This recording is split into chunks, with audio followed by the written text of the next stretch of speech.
先輩ジャパニーズカフェへようこそ。ウサピョムです。私はニコ先輩。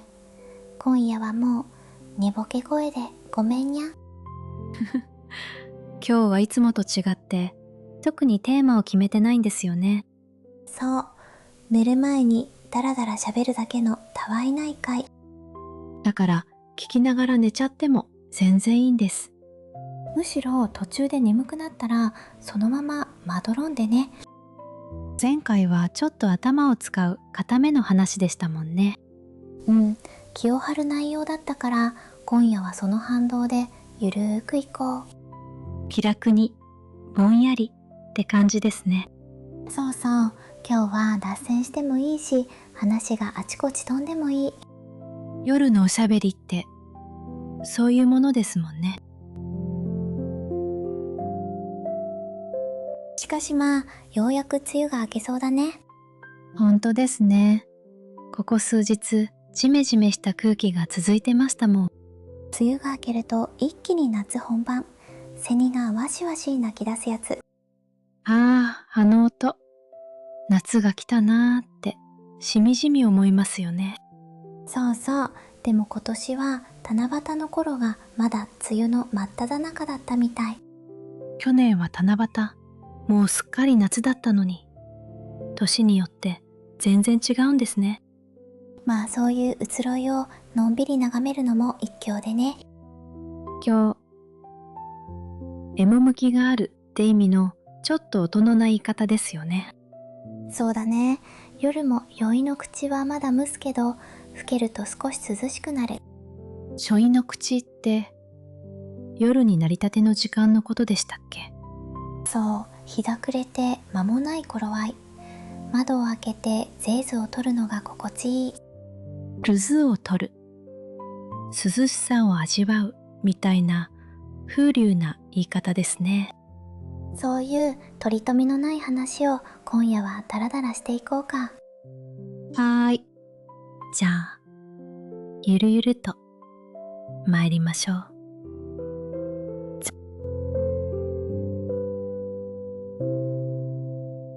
そういえば最近酷暑日って言葉よく聞くようになったよね。酷暑日。ああ、なんか強そうな響き。どういう意味なんですか？気温が40度以上になった日のこと。去年あたりから正式に使われだしたみたい。40度。うわぁ、もう災害級の暑さって感じですね。昔は猛暑日が一番上だったんだけどね。35度以上の。その上にさらに酷暑日ができちゃったと。そういうこと。言葉が増えるってことはそれだけ暑くなってる証拠でね。なんだかしみじみしちゃいますね。でもこういう夜にこうしてのんびり喋れてるのはありがたいことでね。確かに冷房の効いた部屋でぬくぬくじゃなくてひんやり。ひんやり。まあほどほどの冷房で体は冷やしすぎないようにね。はーい。夏の冷えっていうのもあるらしいですもんね。昔の人はさ、冷房がないから打ち水で清掃をとってたんだよね。ち水。玄関先とかにパシャって水をまくやつですよね。そうそう、水が蒸発するときに周りの熱を奪ってくれる気化熱ってやつ。へえ、ただ濡らすんじゃなくてちゃんと理屈があるんですね。しかも朝とか夕方の涼しい時間にやるのがコツでね。昼間にやったら逆に蒸しちゃう？そう、日差しが強いとすぐ乾いてジメッとするだけ。なるほどね。先人の知恵って感じでなんか粋ですね。いい言葉だね。見た目にも涼しげで風情がある。風情。その場のしっとりしたその向きみたいな感じですよね。セミといえばあの鳴き声、まとめてセミしぐれって言ったりするよね。セミしぐれ。しぐれって雨のことですよね。何匹ものセミが一斉に鳴くのを降りしきる雨に例えた言葉。ああ、綺麗な表現。日本語ってそういうの多いですよね。多いね。音を情景ごと切り取る感じ。でもセミって土の中に何年もいて、外に出たら1週間なんですよね。そう言われるけど、実は成虫でも1ヶ月くらいは生きるらしいよ。え、そうなんですか。1週間説信じてました。あれはちょっと儚さが強調されすぎてるみたい。儚い。消えてしまいそうで、切ない。みたいな。そうだね。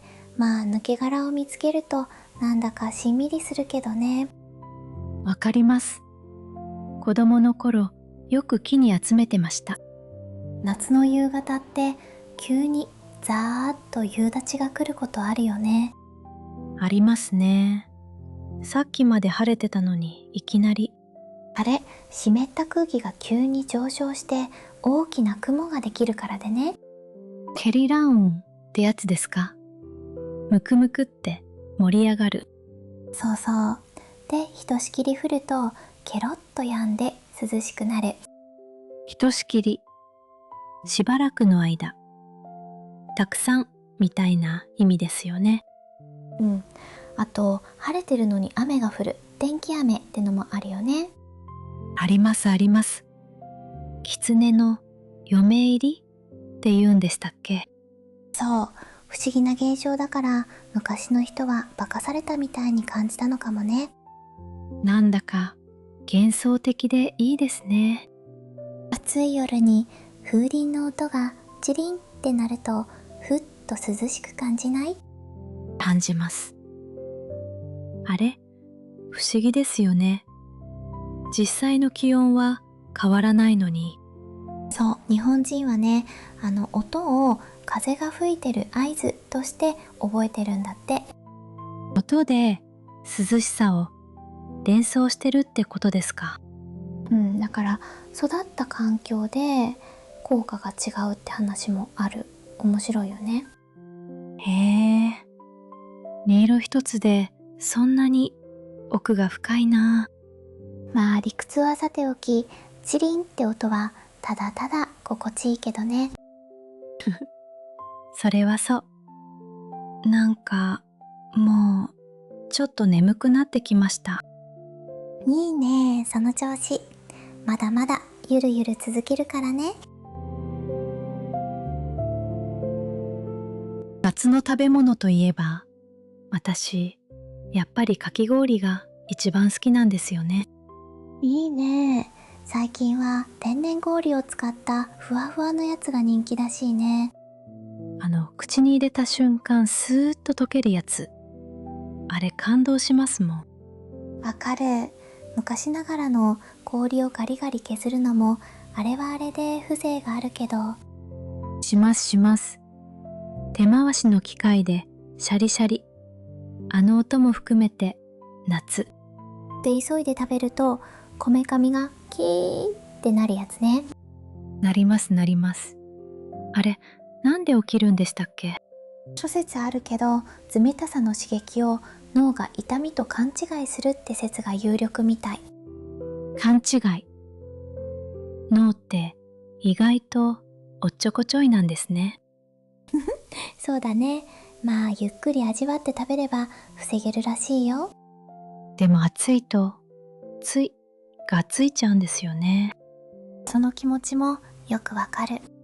あと夏はそうめんの出番も増えるよね。増えます。つるつるって喉越しがいいから食欲がなくても入っちゃう。喉越しいい表現だね。で、薬味をどうするか問題があってね。薬味。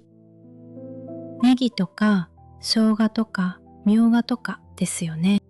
そう、私はたっぷり入れる派。さっぱりしていくらでも食べられる。わかるな。みょうがの独特の香りがたまらないんですよね。あとちょっと贅沢して天ぷらを添えたりね。ああ、それはもうごちそうですよ。エビの天ぷらとか。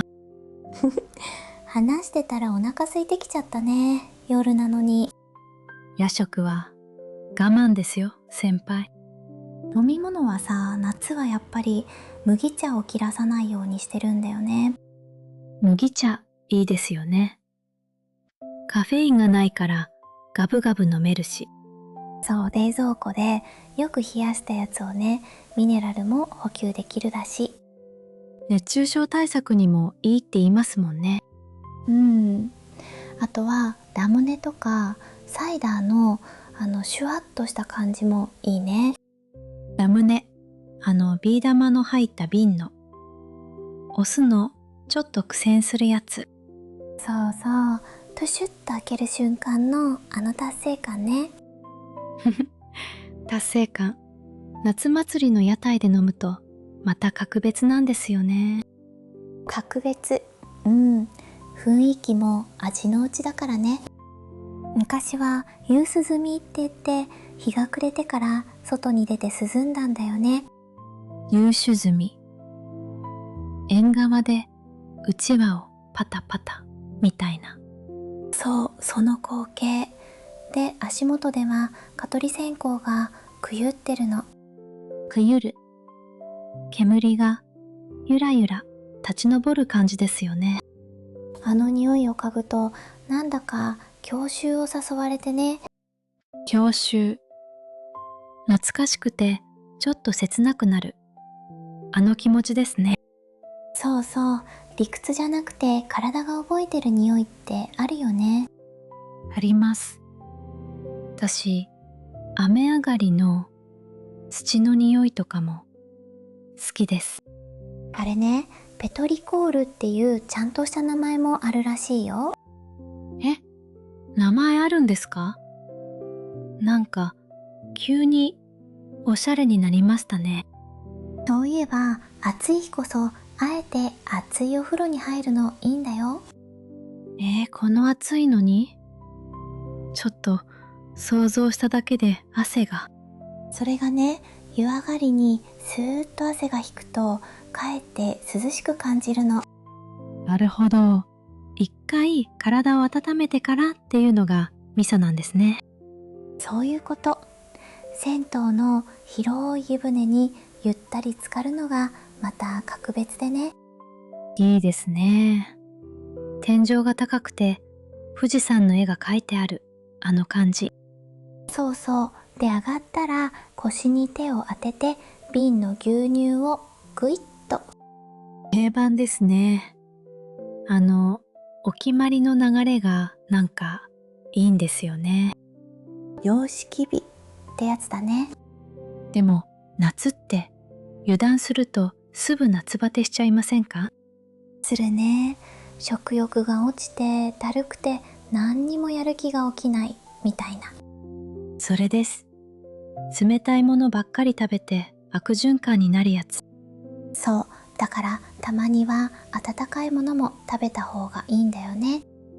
胃腸をいたわってあげるみたいな。あと、しっかり寝ること。結局睡眠が一番の薬でね。出ました、睡眠。今夜のテーマにもぴったりですね。そうだね。まあ、まだ寝ないでもう少し付き合ってね。さっき七夕の話が出ましたけど、天の川って実際に見たことあります？都会だとなかなか難しいよね。空が明るすぎて霞んじゃう。一人買いってやつですね。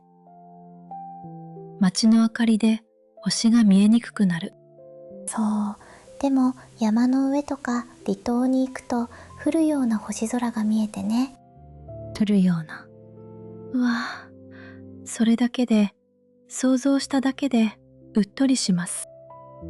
雲みたいにうっすら白く伸びてるのが天の川。星の集まりでね。織姫と彦星が年に一回そこで会うっていう話ですよね。そうそう、ロマンチックだよね。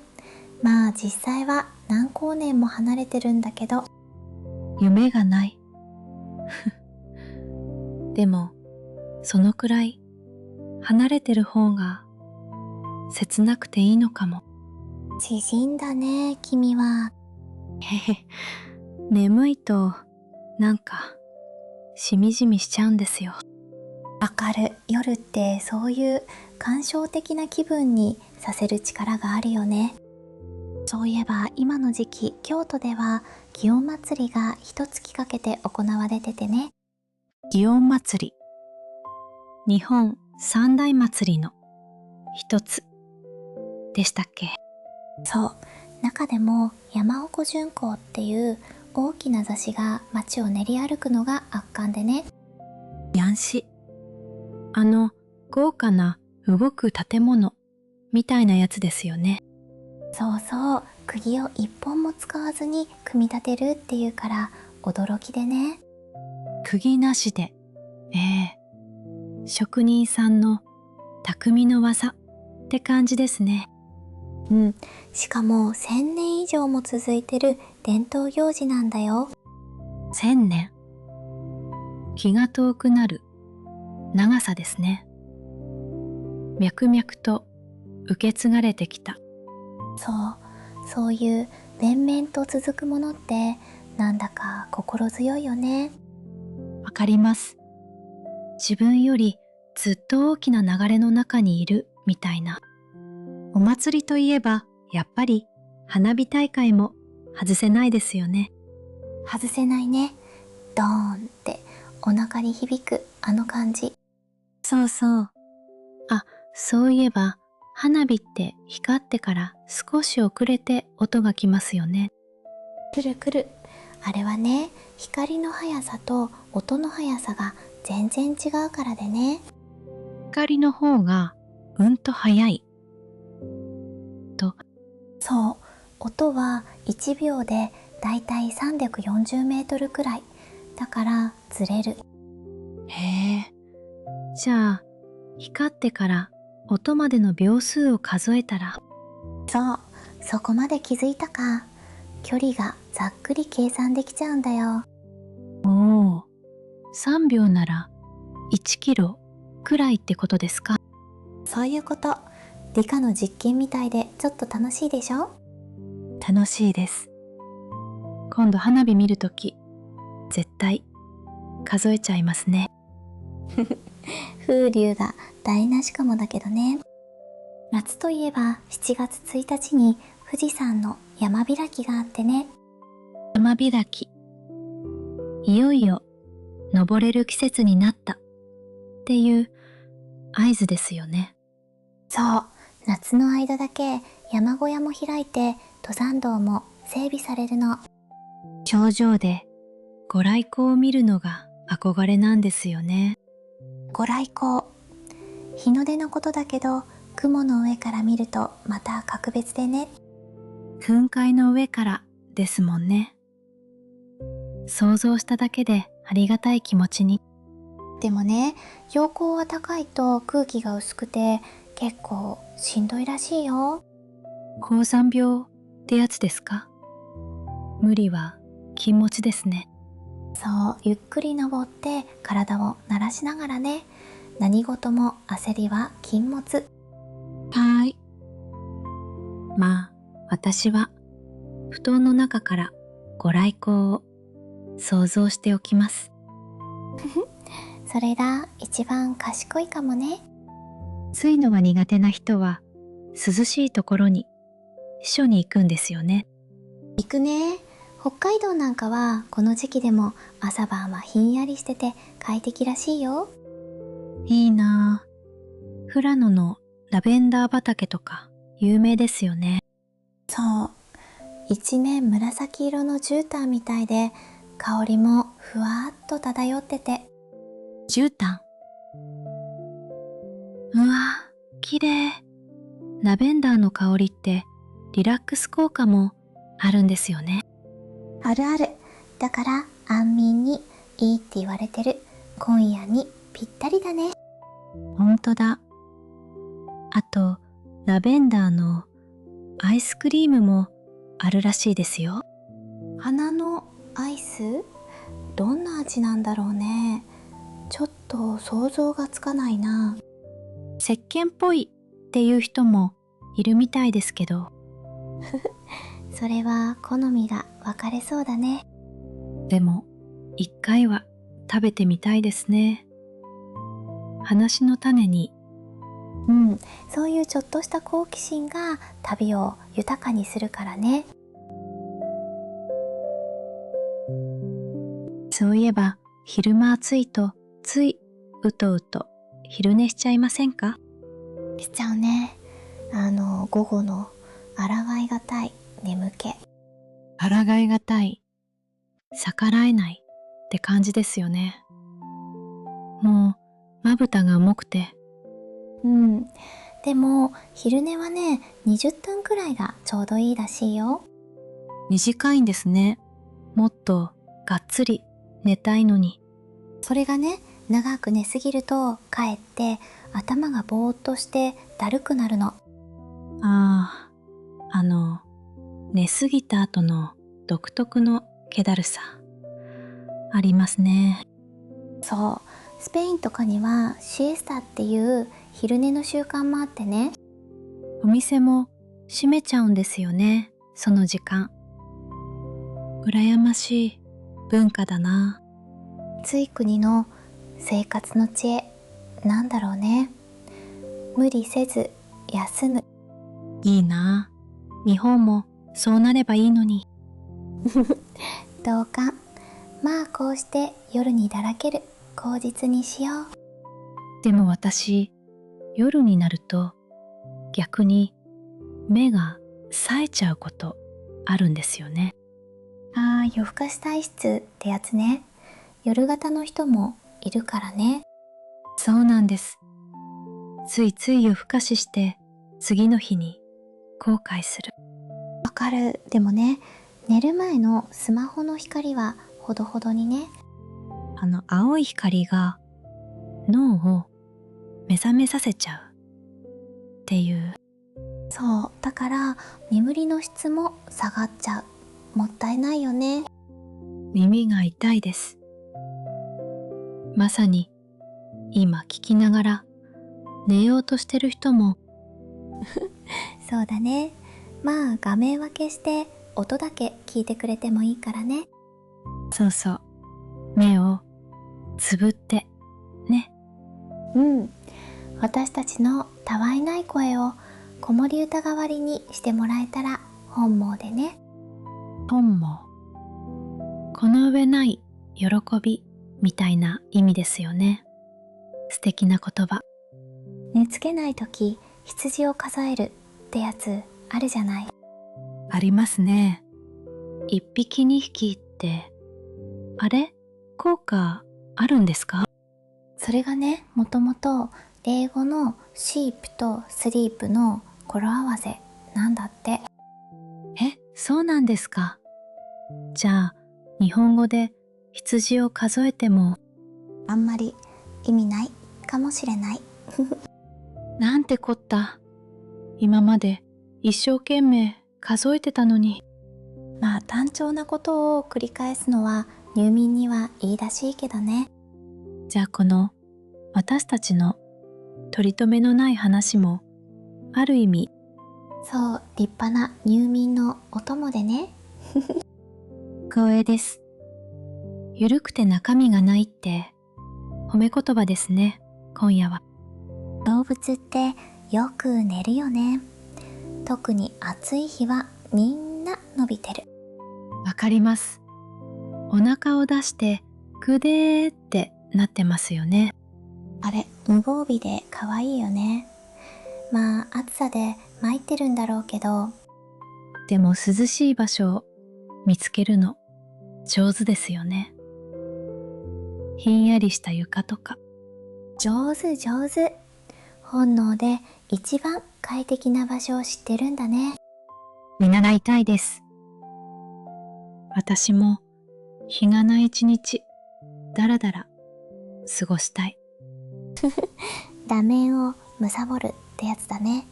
それはそれで贅沢だよ。画面を貪るはなんか背徳的でいい響き。たまにはいいんだよ、そういう日も。頑張った自分へのご褒美で。寝るといえば、先輩、よく夢って見ます？見るね。でも朝には大抵忘れちゃう。わかります。覚えてようと思っても、スルッと逃げていく感じ。そうそう、目が覚めた瞬間から記憶がどんどん薄れていくんだよね。たまに変な夢を見て、うなされることありますけど、あるある。あと寝言を言っちゃうこともあるよね。ありますね。自分では覚えてないのに、後から指摘されるあの恥ずかしさ。まあいい夢を見られるといいね。今夜もみんな。はい。ふわふわの幸せな夢をね。初夏の頃はね、川辺でホタルが飛んでるのを見られたりするんだよね。ホタル。ふわーって緑色に光る幻想的なやつ。そうそう、スーッと闇に光の線を描いて消えていく。綺麗ですよね。でもホタルって成虫の間はほとんど水しか飲まないとか。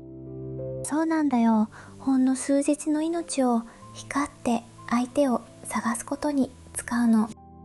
切ない。でもそのひたむきさが美しいのかもしれませんね。だからこそ儚くて心に残るんだろうね。日本人ってそういう消えゆくものに美しさを感じますよね。そうだね。桜がパッと散るのをめでるのも同じでね。無常感っていうやつでしょうか。ちょっと難しい言葉ですけど。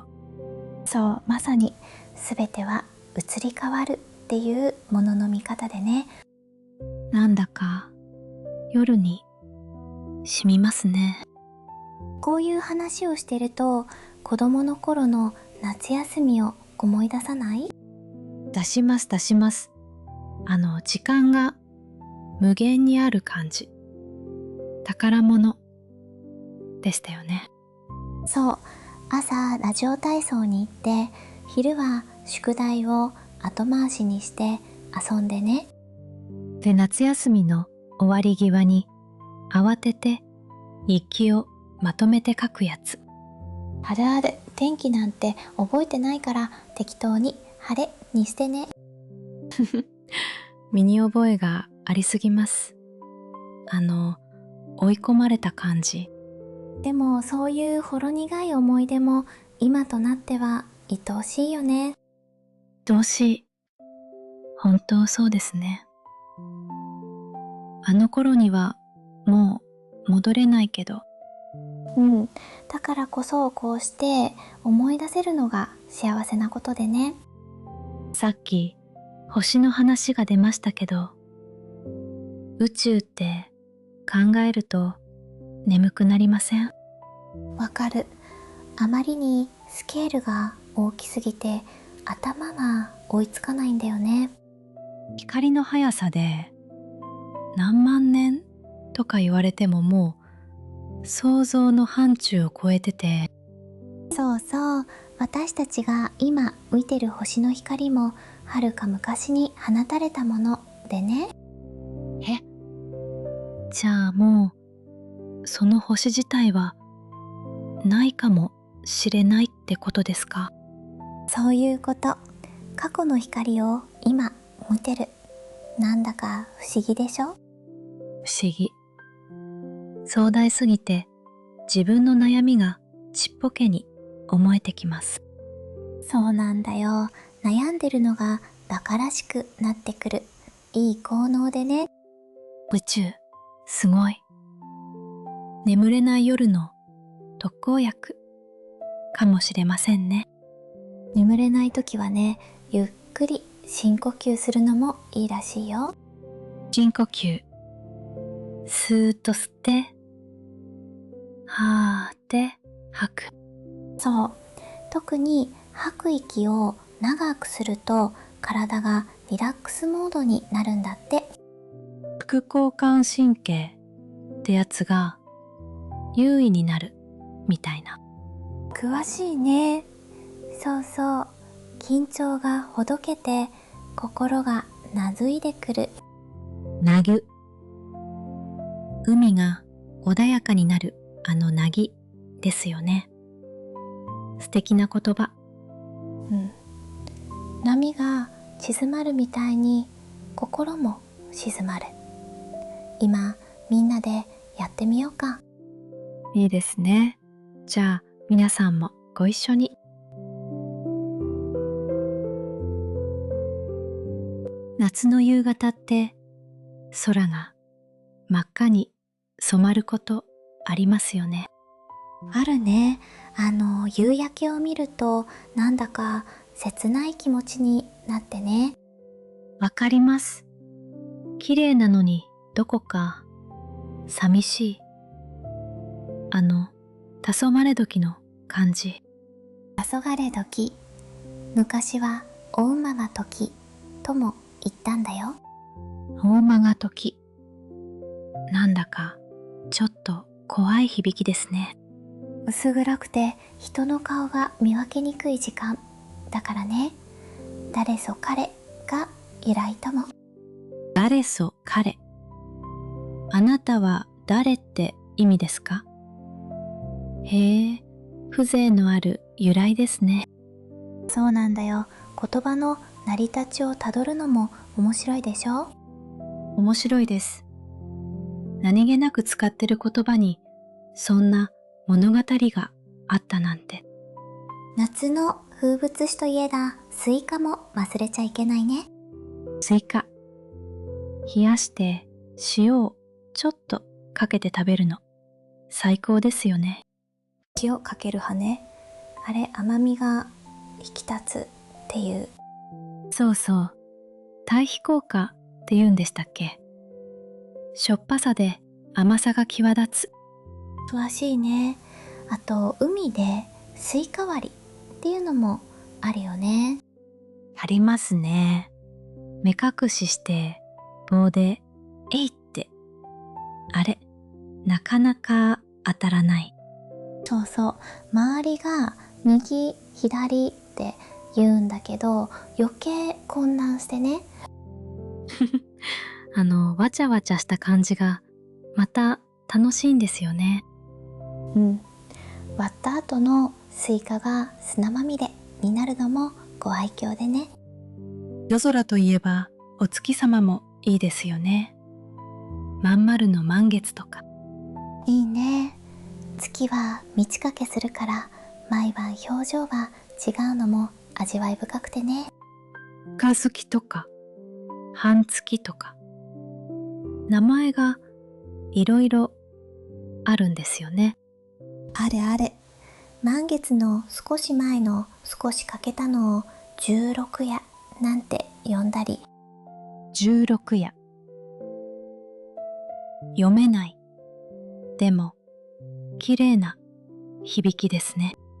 ためらうっていう意味のいざよから来てるとも言われててね。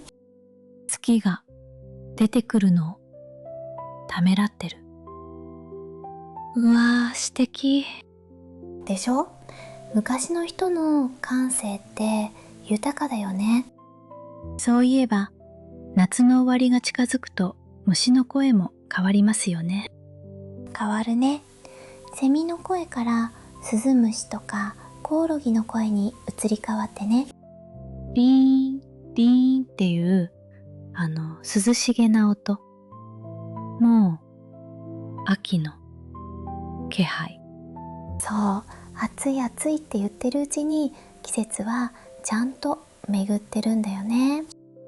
なんだかほっとするような寂しいような複雑な気持ちですね。福夏を惜しむっていう気持ちもあるからね。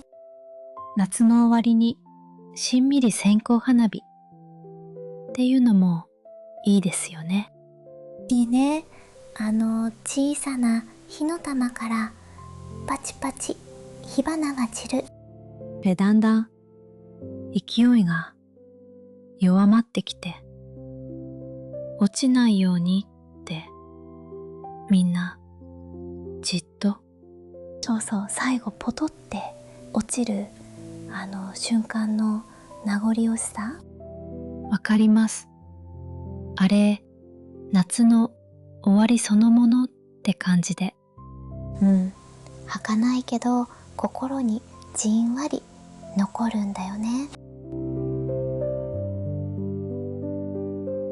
冷房がなかった昔って、みんなどうやって暑さをしのいでたんでしょうね。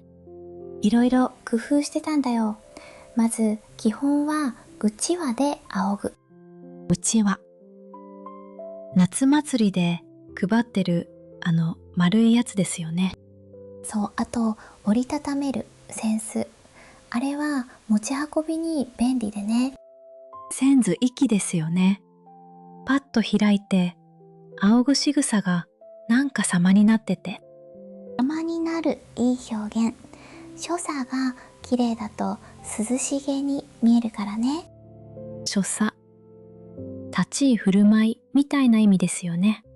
そうそう、同じ仰ぐでもバタバタ世話しないと逆に暑苦しくてね。わかる。ゆったり仰ぐのが涼しく見えるコツなんですね。そういうこと。見た目の涼しさっていうのもバカにできなくてね。あと窓辺にはすだれをかけたりね。すだれ。細い竹を編んだ日よけですよね。そう、直射日光を遮りつつ風は通してくれる。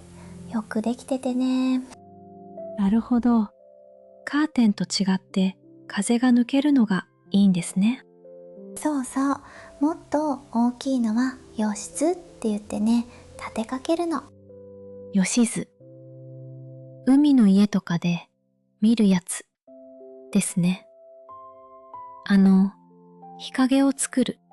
そう、葦っていう植物でできててね、あれの下は意外と涼しいんだよ。先人の知恵ってほんとすごいですね。自然とうまく付き合ってて。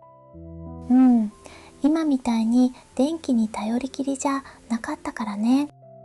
でも正直今のこの暑さはもうエアコンなしじゃ無理ですよね。無理だね。我慢は禁物。熱中症になったら元も子もないから。ともこもない。全部台無しみたいな意味ですよね。そう。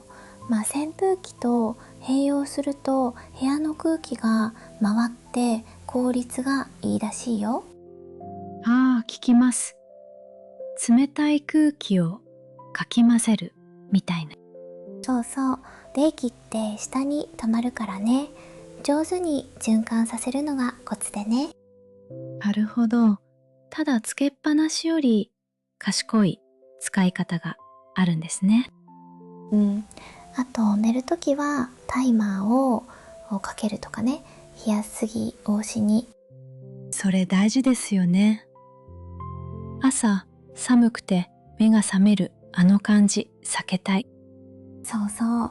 ちょうどいい塩梅を見つけるのがなかなか難しくてね。塩梅。具合とか加減みたいな意味のいい言葉ですよね。そうだね。何事もいい塩梅が一番なんだよね。夏の果物ってどれもみずみずしくてたまらないですよね。たまらないね。私は桃が一番好きかな。とろける甘さ。桃、いいですよね。よく冷やして皮をスルッと剥いてそうそう、熟した桃は手で簡単に剥けるからね。果汁が滴る感じ。かぶりつくと幸せですよね。わかる。ただ桃はね、傷みやすいのがたまにかでね。たまにか、惜しい、欠点みたいな意味ですよね。そう、すぐ食べ頃を逃しちゃう。だから旬を見極めるのが大事でね。旬、一番美味しい時期ってことですね。そういうこと。旬のものを旬に食べる。これが一番の贅沢でね。ぶどうもいいですよね。最近は皮ごと食べられる種なしのやつ。あれ便利だよね。プリッとして甘くて品種改良の賜物でね。賜物。努力の成果みたいなありがたい言葉ですね。そうそう、農家さんが長年かけて育ててくれたおかげでね。頭が下がりますね。あとメロンも憧れの果物です。メロンね、プレゼントも定番ですよね。網目模様が高級感あるよね。ありますあります。食べ頃まで待つじりじりした時間も含めて。そう、お尻を押して確かめたりね。まだかなまだかなって。待ちきれない感じ。子供みたいになっちゃいますよね。和菓子だと夏が水羊羹とか涼しげでいいよね。水ゆこん。つるんとした喉越しの。冷やして食べると最高ですよね。そう、あとかつ切り、黒蜜をかけて食べるひんやり感。かつ切り、上品ですよね。つるつるして氷水に浮かべて出てくる。見た目から涼を感じさせるのが日本の鈴鹿の真骨頂でね。真骨頂、本領発揮みたいなかっこいい言葉ですね。そうそう、あとところてんもあるね。酢醤油でさっぱり。ところてん、地域によって味付けが違うんですよね。黒蜜だったり。そうなんだよ。関西は黒蜜でおやつ、関東は酢醤油でおかずよりとか。へえ、面白い。同じ食べ物でもところ変わればなんですね。そういう食文化の違いを知るのもまた一興でね。夜に波の音って聞くとなんだか落ち着きませんか？落ち着くね。寄せては返す規則正しいリズム。ザザーンって繰り返されるあの音、ずっと聞いていられます。単調な自然の音って心を無心にしてくれるからね。無心、何も考えないっていう、それがなかなか難しいんですよね。そうなんだよ。だから波の音を流しながら寝る人も多いんだって。わかる気がします。潮騒って言うんでしたっけ？そうそう、潮さえ。潮の満ち引きが生むざわめき、風流な言葉でね。潮の満ち引き、月の引力で海面が上下するんですよね。そう、よく知ってるね。地球と月が引っ張り合ってる証拠でね。壮大ですね。波の音の奥に宇宙があると思うと。海といえば子供の頃海水浴よく行ったな。いいですね。浮き輪でぷかぷか浮かんで。そうそう。で、潮風で髪がゴワゴワになってね。なりますなります。あと、口にしょっぱい水が入って、うえって。あれあれ。あと、磯でカニとか小魚を探すのも楽しくてね。そう。ゴツゴツした岩場ですよね。潮だまりに生き物はいる。そうそう。夢中で探してると、あっという間に時間が経っててね。わかります。で、気づいたら真っ黒に日焼けしてる。あの頃の日焼けは勲章みたいなものだったね。砂浜で綺麗な貝殻を拾うのも好きでした。いいね。貝殻を耳に当てると海の音が聞こえるって言うよね。言いますね。あれ、実際は周りの音が反響してるだけらしいですけど。そうなんだよ。でもそう思って聞くとちゃんと海に聞こえるからね。思い込みの力ってすごいですね。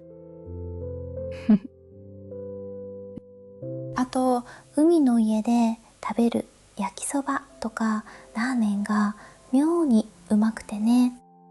わかります。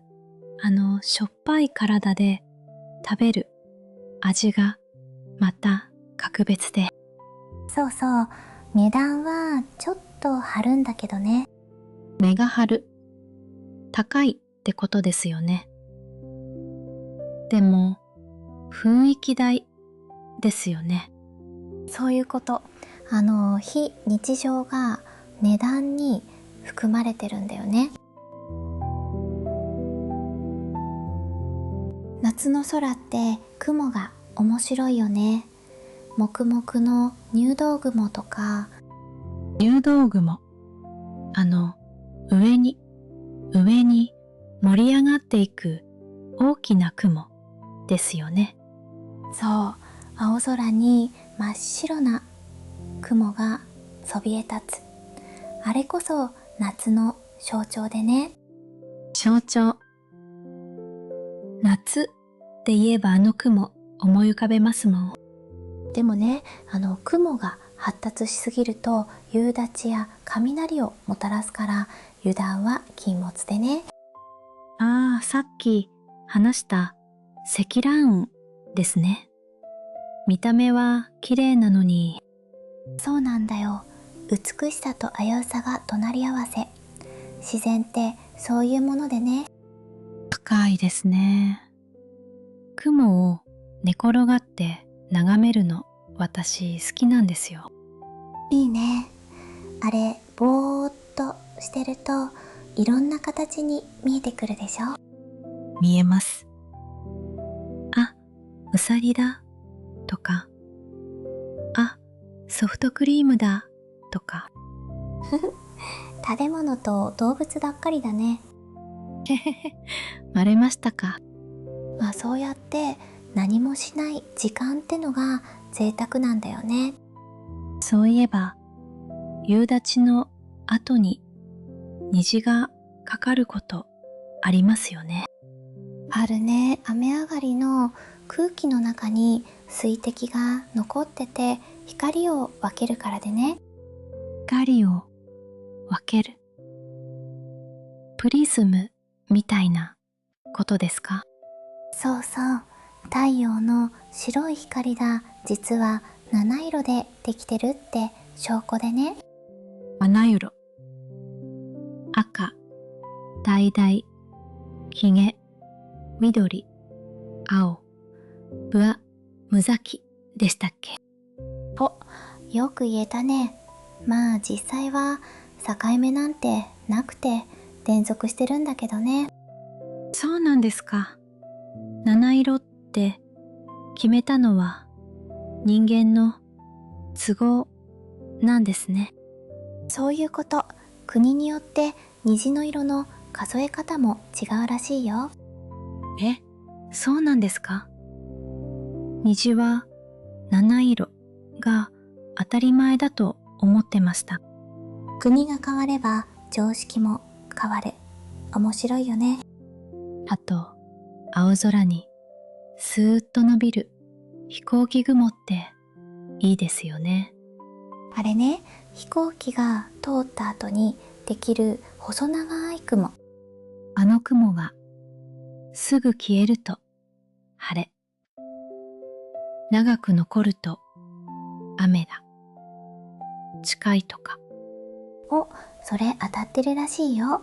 湿気が多いと雲が消えにくいからでね。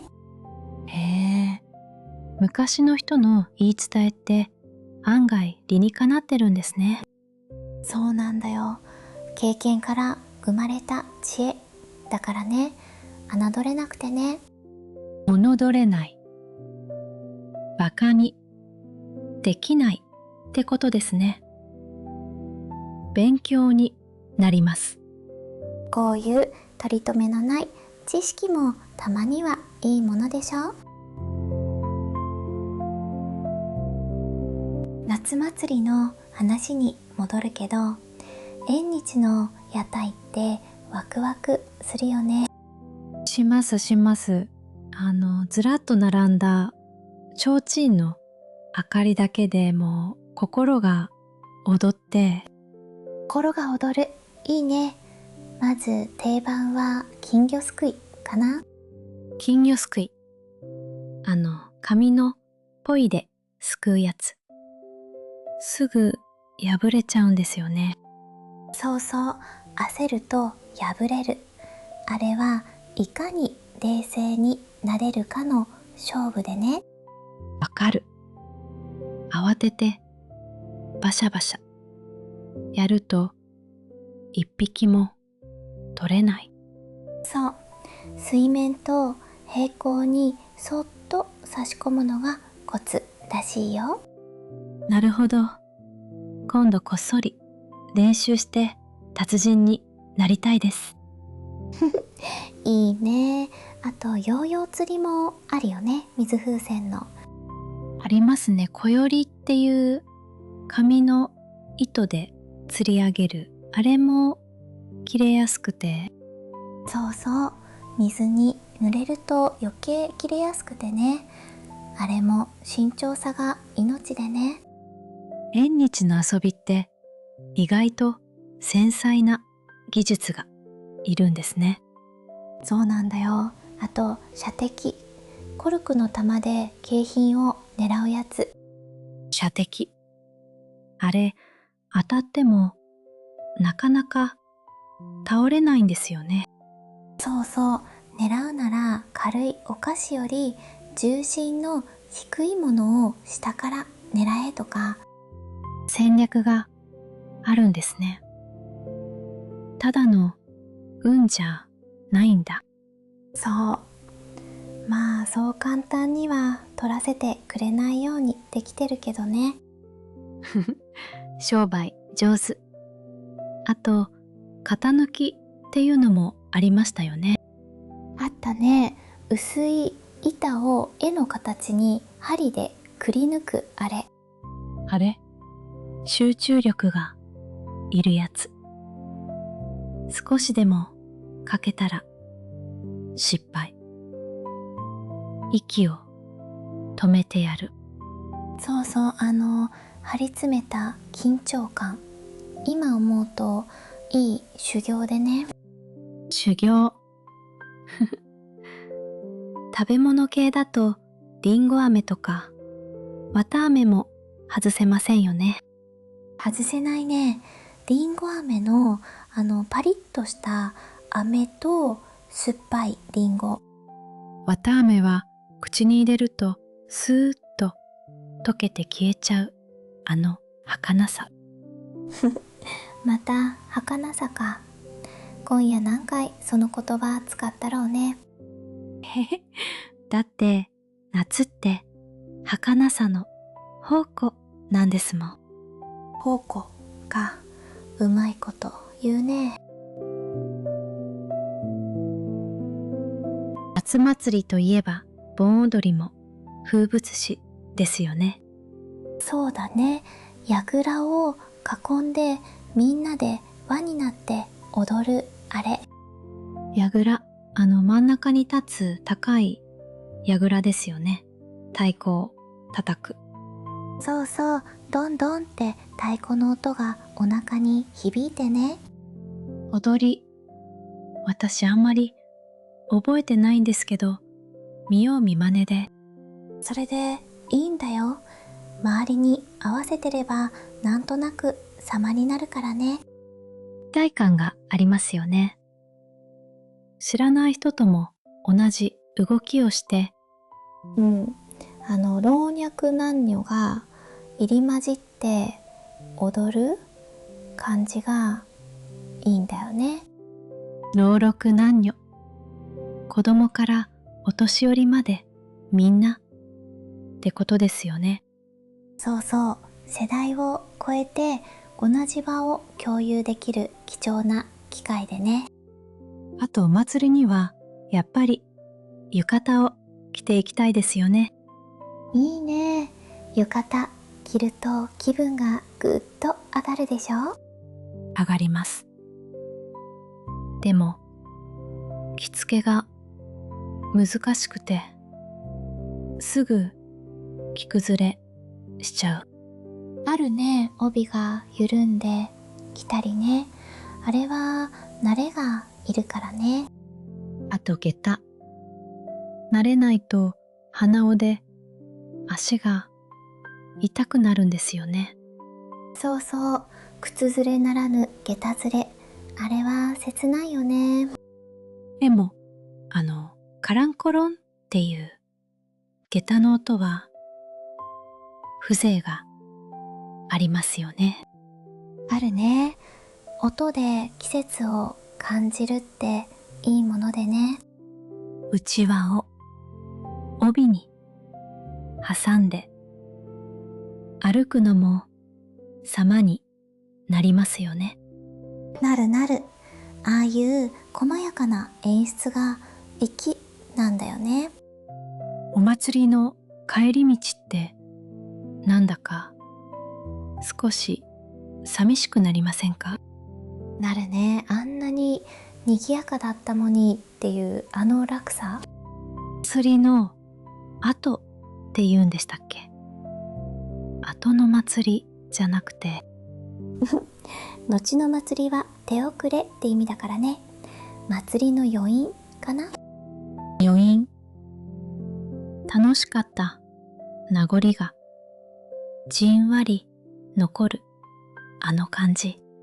そうそう、ちょっと切ない余韻も含めて夏祭りなんだよね。田舎の夏の夜って蛙の声がすごいんだよね。ですよね。田んぼから月光月光で大合唱。そうそう、最初はうるさく感じるんだけど慣れると心地よくてね。わかる気がします。あれもある種の自然のゆりかごみたいな。うまいこと言うね。あと夕方になると日暮らしが鳴くでしょ。日暮らし、かなかなかなって物悲しい鳴き声の。そうそう、あの声を聞くと一日の終わりだなーってしみじみしてね。物悲しいけどどこか優しい音ですよね。そうだね、夏の夕暮れの象徴みたいな声でね。こういう音の記憶って大人になってもずっと残りますよね。子供の頃はさ、虫取りに夢中になったな。いいですね。網を持って駆け回るやつ。何を捕まえたんですか？やっぱりカブトムシとかクワガタは憧れの的でね。王様ですもんね。立派な角。そうそう、朝早くに樹液の出てる木を見に行くの。ワクワクしてね。樹液に集まってくるんですよね。甘い匂いに。そう、いたっていう見つけた瞬間の興奮は忘れられなくてね。わかります。宝物を見つけたみたいな。でも逃げられると悔しくてね、指の間をすり抜ける感じ。捕まえるまでの一喜一憂がまた楽しいんですよね。一喜一憂、喜んだり心配したりってね、まさにそれでね。夜になって少し涼しくなると散歩に出たくなりませんか？なるね。昼間の熱が引いて夜風が心地いい時間帯。ぬるい夜風。頬を撫でていく感じが何とも言えなくて。そうだね。街灯の下をあてもなくブラブラ歩くの。目的がないのがいいんですよね。ただ歩くだけ。そうそう、頭を空っぽにしてね。あれもいい気分転換でね。帰ってくる頃にはちょうどいい具合に眠くなってて。そう、それが狙い目でね。程よい疲れはいい眠りを誘うから。誘う。今まさにそのいい眠りに誘われてる人もいそうですね。そういえば流しそうめんってやったことある？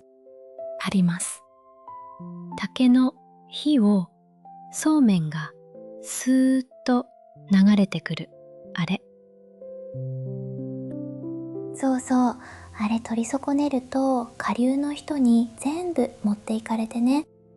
わかる。だから上流に陣取るのが勝ちなんですよね。ちゃっかりしてるね。まああれは味より雰囲気を楽しむものでね。ですね。あと京都の川床っていうのも憧れます。川の上で食事する。いいよね。川のせせらぎを聞きながら青図を取るっていう贅沢。せせらぎ。川のさらさら流れる音のことですよね。癒される。そうそう、水のそばにいるだけで体感温度が下がる気がしてね。わかります。目と耳から涼しくなるっていう。子供の頃は川で水遊びしたな。ズボンの裾をまくって。いいですね。冷たい川の水に足をつけるだけで生き返りますよね。生き返る、ほんとそれ。あと小さな魚とかサバガニを探したりね。夢中になりますよね。気づくとずぶ濡れになってて。そうそう、で親に怒られるんだけど、それも含めていい思い出でね。今の子供たちもそういう経験できるといいですよね。そうだね。自然の中で遊ぶ豊かさっていうのは変わらないといいね。夜の明かりってなんだかほっとしますよね。提灯とかあんどんとか。するね。ぼんやりした暖かい明かり。蛍光灯とは違う良さでね。わかります。ゆらゆら揺れる明かりを見てると心が和んで、そうそう、強すぎる光は目が冴えちゃうけど、ほのかな明かりは眠気を誘うからね。だから寝る前は間接照明がいいって言うんですね。そういうこと。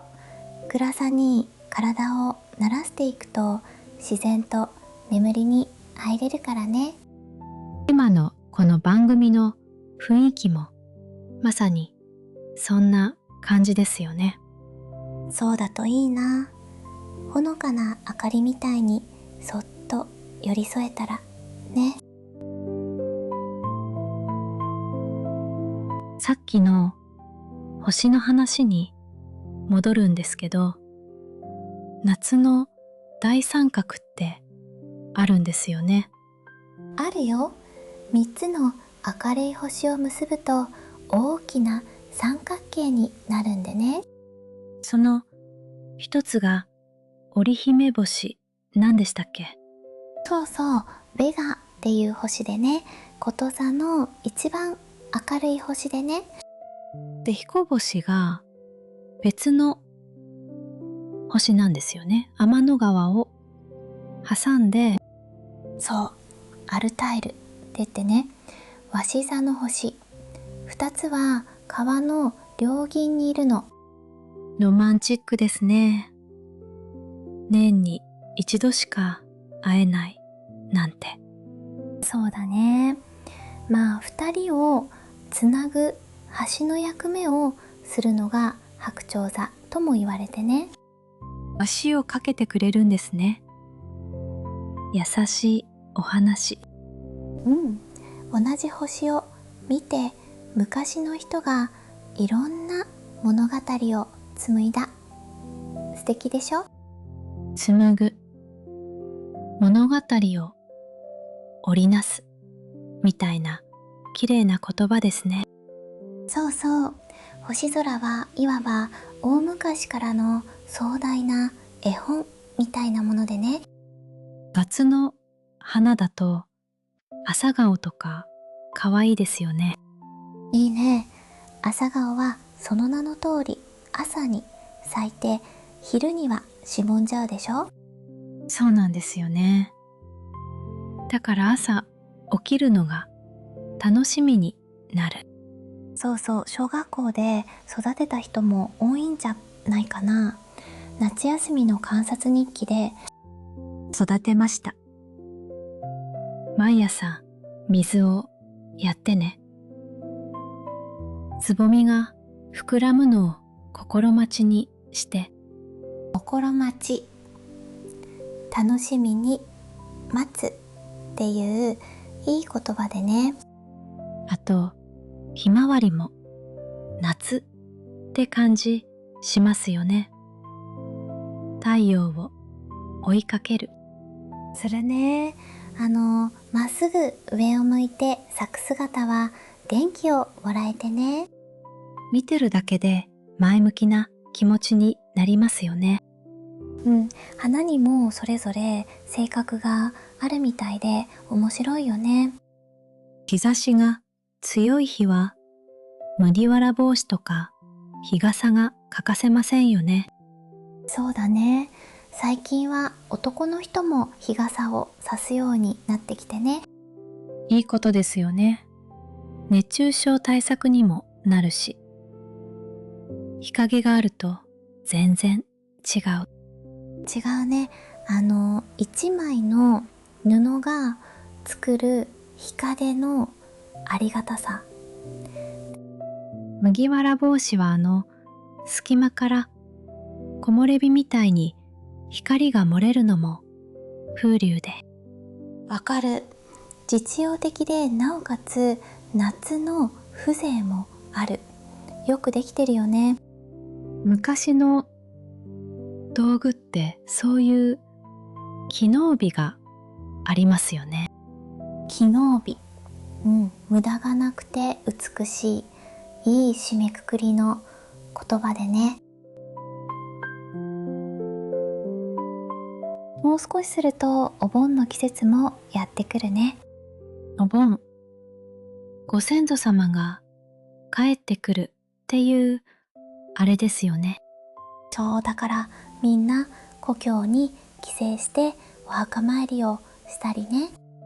帰省ラッシュで道路が渋滞するの毎年恒例ですよね。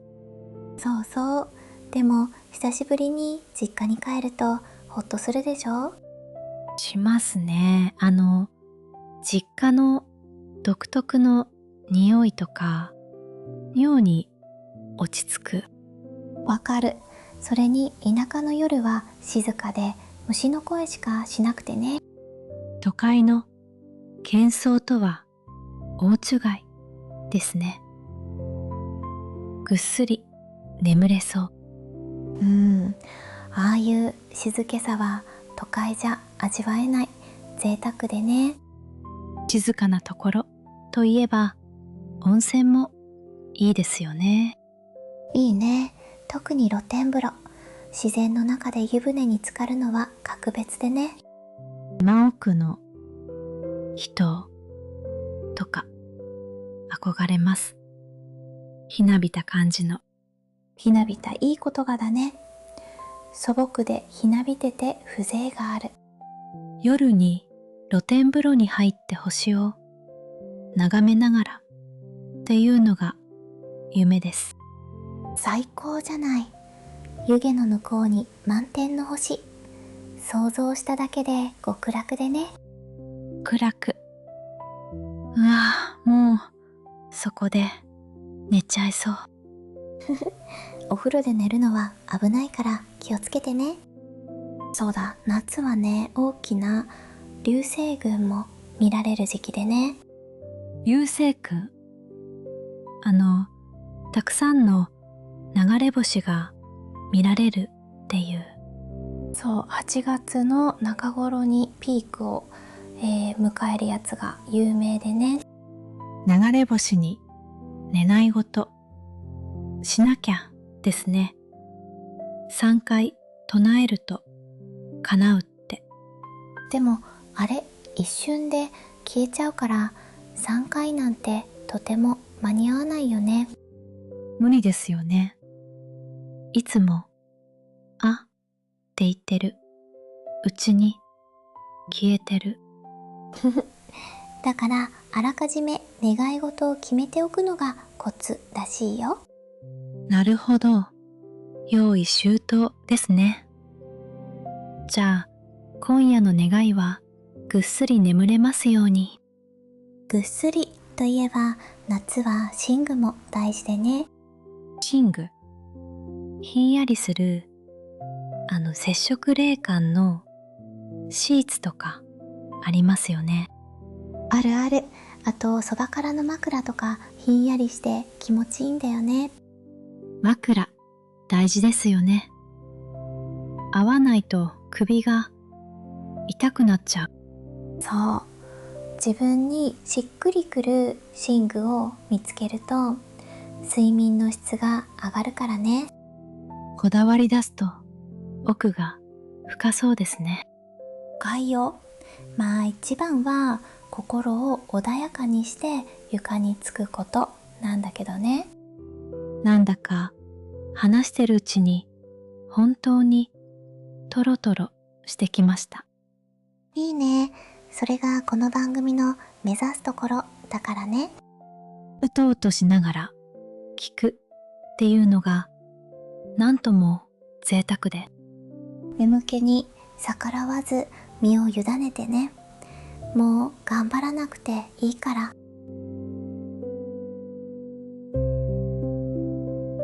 こういう何でもない話をダラダラできる相手っていいものだよね。わかります。気を使わなくていいっていうか。そういう間柄を気が置けないって言うんだよ。気が置けない。気が置けない。だから油断できないじゃなくて。そこ間違いやすいんだよね。